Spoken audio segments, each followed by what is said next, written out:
At 17 years old, Godwin Lawson had a lot to live for. A promising footballer, he'd recently been given a scholarship to play at Oxford United. But tragically, he never got to realise his full ambitions. He was stabbed to death when he came home for the weekend 3 years ago.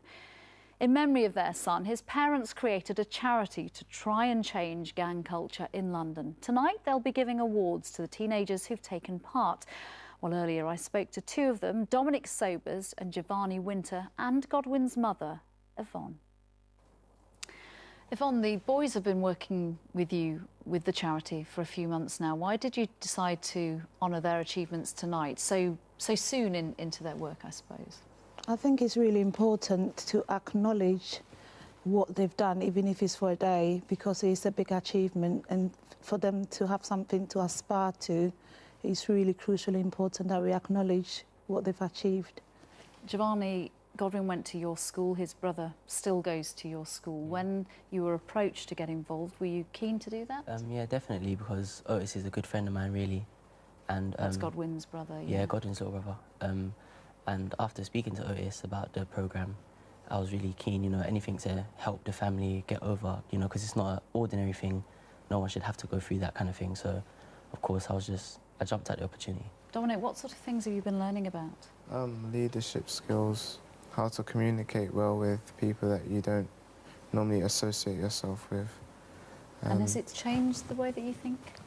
Yeah, it's adapted things that I've already known, how to deal with situations. And Yvonne, talking about people who don't normally associate with each other, for the event tonight, you've managed to persuade not only a Conservative MP, but a Labour MP, two MPs, to co-host the event together. It's not often we see a united front, is it, on issues?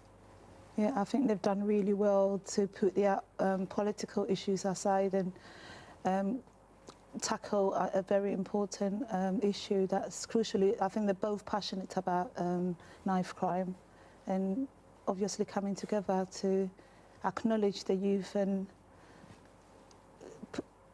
recognise their differences is absolutely brilliant. Before Godwin was killed, were you one of those parents who did fear for his life as a teenager? Yeah, I think it's every mother's nightmare, because constantly it's on television, it's in the newspapers about crime and knife crime, and you're anxious about it as a mum, and it's always at the back of your mind, what if?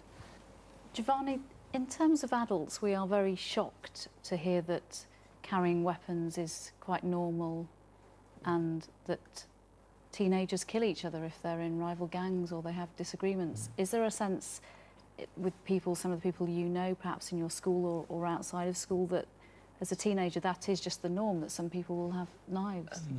I wouldn't say it's the norm, but definitely, yeah, in this era and this time zone, it's something that you're surrounded by, and it's something that you have to make sure you're aware of, because you never know, like, anyone's really a victim in this type of lifestyle. So you have to just try and overcome it and try and step to the side and say, I don't really want to be a part of that. Well, gentlemen, you are shining examples of the future of this city. Yvonne, thank you so much for coming in, and all of you have a fantastic evening tonight. You really deserve it. Thank you. Martin's back now with the weather.